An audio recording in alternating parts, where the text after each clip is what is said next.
నమస్కారం. బీఆర్కే భక్తి ఛానల్కి స్వాగతం. నేను మానస. ఈరోజు మనతో పాటు ఉన్నారు ప్రముఖ ఆధ్యాత్మికవేత్త, జ్యోతిష్య వాస్తు పండితులు బ్రహ్మశ్రీ వీరాపురం సుబ్రహ్మణ్య స్వామి గురువు గారు ఉన్నారు.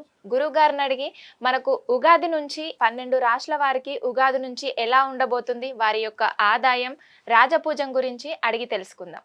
నమస్కారం గురువుగారు. శుభాశీస్సులండి. గురువుగారు, ధనుసు రాశి వారికి ఉగాది నుంచి ఎలా ఉండబోతుందో తెలియజేయండి. మంచి విషయం అమ్మా. రాబోయే సంవత్సరం అందరూ కూడా బాగుండాలి అనే మన యొక్క సంకల్పం. అందరూ బాగుండాలి, అందులో మనం కూడా ఉండాలి.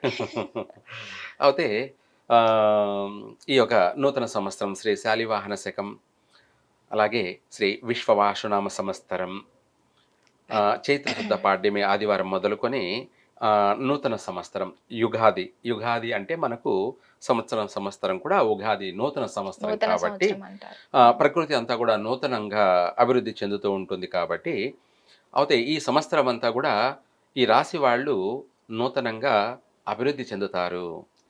ధనుసు రాశి వాళ్ళకి ఈ సంవత్సరం నుంచి కలిసి వచ్చే అవకాశాలు బాగా ఎక్కువగా ఉన్నాయి.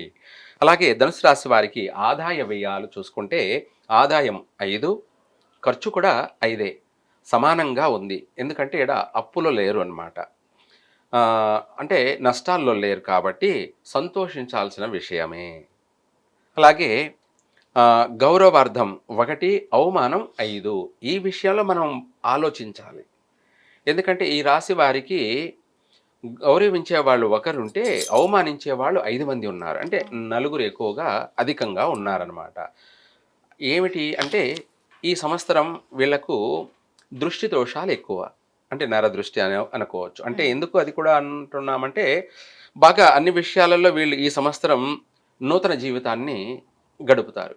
అంటే సొంతంగా ఇల్లు కొనుక్కోవడం ఈ రాశివారు. అంటే ఎక్కువ శాతం అందరికీ కూడా గృహయోగం కలిగే అవకాశం ఉంది. అందరూ కూడా కాస్త జీవితంలో మార్పులు చేర్పులు చెందే అవకాశం ఉంది. ప్రతి ఒక్కరు కూడా తెలివిగా వ్యవహరించడం కానీ, తెలివిగా నడుచుకోవడం కానీ, అతి జాగ్రత్తగా నడుచుకోవడం కానీ ప్రతి ఒక్కరూ ప్రయత్నం చేస్తారనమాట. అందులో దైవానుగ్రహం కూడా ఉంది. ఎలాంటి పరిహారం చేసుకోవాలంటే తప్పకుండా తెలియచేస్తాను. ఈ సంవత్సరం ఈ ధనుసు రాశి వాళ్ళు నూతన గృహాలు కొంటారు. అలాగే నూతన వాహనాలను కూడా కొనే అవకాశం ఉంది.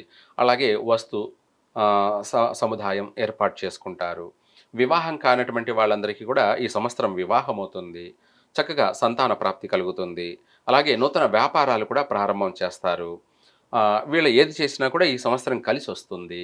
అయితే వీళ్ళు అన్ని రంగాలలో కూడా కాస్త మనశ్శాంతిగా, ప్రశాంతంగా అభివృద్ధి చెందుతూ ఉన్నారు కాబట్టి అందువల్ల 10 మందితో దృష్టి దోషం ఏర్పడుతుంది. అంటే మనం ఎంత కష్టపడుతున్నా, ఇబ్బంది పడుతున్నా వీళ్ళు బాగానే అభివృద్ధి చెందుతున్నారు కదా అని చెప్పేసి కాస్త అందరి యొక్క దృష్టి వాళ్ళ పైన పడుతుంది. ఎప్పుడైతే ఎదుగుదల అనేది జరుగుతూ ఉందో అప్పుడు అందరికీ కూడా వాళ్ళ దృష్టి పడుతుంది. వాళ్ళు ఏం చేస్తున్నారు, బాగా అభివృద్ధి చెందుతున్నారు.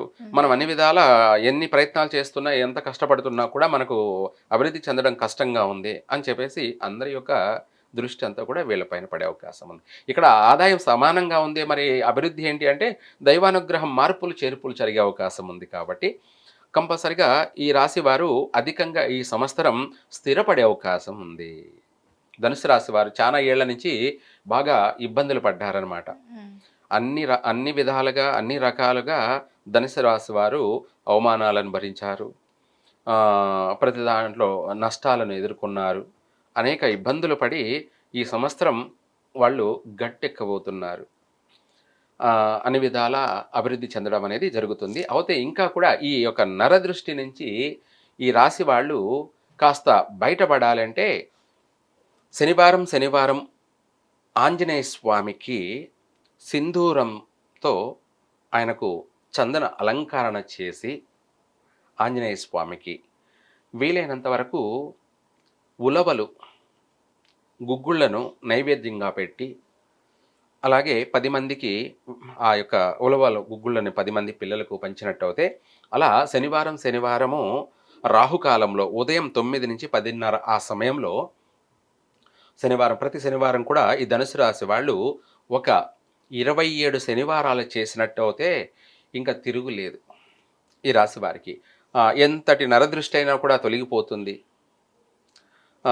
ఎటువంటి నిందలైనా, ఎటువంటి అవమానాలైనా వీళ్ళు చేయరాని పనులకి, అంటే వీళ్ళు చేయనటువంటి పనులకు కూడా వీళ్ళు నిందలు పడే అవకాశం ఉంది.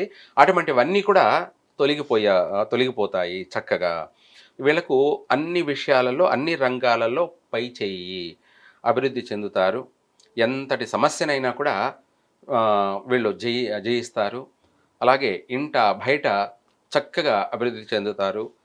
అన్ని వ్యాపారాలలో కూడా రాణించడము, చక్కగా అభివృద్ధి చెందడము, ఉద్యోగం చేస్తున్నటువంటి వాళ్ళు ప్రమోషన్ పొందడము, విదేశీయాన యోగము, విద్యార్థులు చక్కగా పాస్ అవ్వడము, ఇలా అన్ని రంగాల వారికి కూడా ధనుసు రాశి వారికి కలిసి వచ్చే అంశాలే ఎక్కువగా ఉన్నాయి. 27 వారాలు అంటారా? అవును. 27 శనివారాలు చేస్తే విశేషమైనటువంటి యోగం కలుగుతుంది ఈ రాశి వారికి. ఓకే. ఈ యొక్క సూర్యుడు రాజు కావడము, గ్రహాలు వారి స్థానాలలో ఉండే యొక్క ఇదిని బట్టి సముద్ర ప్రళయాలు కూడా సంభవించే అవకాశం ఉంది. ఇదే కాకుండా ఆర్థికపరమైనటువంటి దేశవ్యాప్తంగా కూడా అధికంగా నష్టం సంభవించే అవకాశము, అలాగే ఎక్కువగా ప్రమాదాలు సంభవించే అవకాశము, వాహన ప్రమాదాలు కానీ, ఎయిర్ కోర్స్ అంటే విమానాల్లో కానీ ప్రమాదాలు సంభవించే అవకాశం కానీ, లేదా సముద్రంలో స్టీమర్లు, పడవలు కూడా మునిగిపోయేటువంటి ఎక్కువగాను నష్టాలు జరిగే అవకాశం కానీ, ఆర్థికపరమైనటువంటి నష్టాలు అధికంగా సంభవించే అవకాశము ఉంది. అంతేకాకుండా ప్రజలలో, నాయకులలోనూ రాజకీయ అవగాహన పెరిగిపోయి, అంటే మించి రాజకీయంలో ఎక్కువగా ఎవరికి వాళ్ళే రాజు అన్నట్టుగా, ఎవరికి వాళ్ళే అంటే ప్రతి ఒక్కరు కూడా ఎవరికి వాళ్ళే రాజు అన్నట్టుగా ప్రవర్తించడం వల్ల రాజకీయంగా కొంత అల్లకల్లోలం ఏర్పడే అవకాశాలు ఎక్కువగా ఉన్నాయి. అలాగే రాజకీయంగా కూడా నష్టాలు సంభవించే అవకాశం ఎక్కువగా ఉంది. ఇదే కాకుండా ఆర్థికపరమైనటువంటి విషయాలలోకి వచ్చేటప్పటికి కొంత కొంత అనిపించినప్పటికీ అధికంగా వ్యయం ఎక్కువగా అయ్యే అవకాశం ఉంది. ఈ సంవత్సరం ఏది ఏమైనా కూడా ఆధ్యాత్మికంగా దైవ చింతనతోటి ఎక్కువగా దేవాలయ దర్శనాలు, దైవారాధన వల్ల ఇవి అన్నీ కూడా వీటన్నిటి నుంచి కూడా తప్పించుకు తిరుగువాడు దన్నీడు సుమి అన్నట్టుగా రాబోయే ఉపద్రవాలన్నింటినీ కూడా మనం తప్పించుకోవాలంటే ఒకటే మార్గం, అదే దైవ దర్శనం. ఎక్కువగా దేవాలయాలు, పుణ్యస్నానాలు, పుణ్యక్షేత్ర దర్శనాలు, ఇవే కాకుండా ఏదైనా సరే ఎక్కువగా హోమాలు, జపతపాలు ఇవి ఆచరించడం వల్ల ఈ సంవత్సరం ప్రతి విషయం నుంచి కూడా అందరూ ప్రజలు బయటపడే అవకాశం ఉంది. అంటే చక్కగా అభివృద్ధి చెందే అవకాశం ఉంది. రాబోయే ఉపద్రవాలన్నింటినీ కూడా తప్పించుకొని సమయానుకూలంగా అందరూ జాగ్రత్తగా అభివృద్ధి చెందేదానికి మంచి అవకాశం ఉందమ్మా. చాలా చక్కగా వివరించారు గురువుగారు. ధన్యవాదాలు.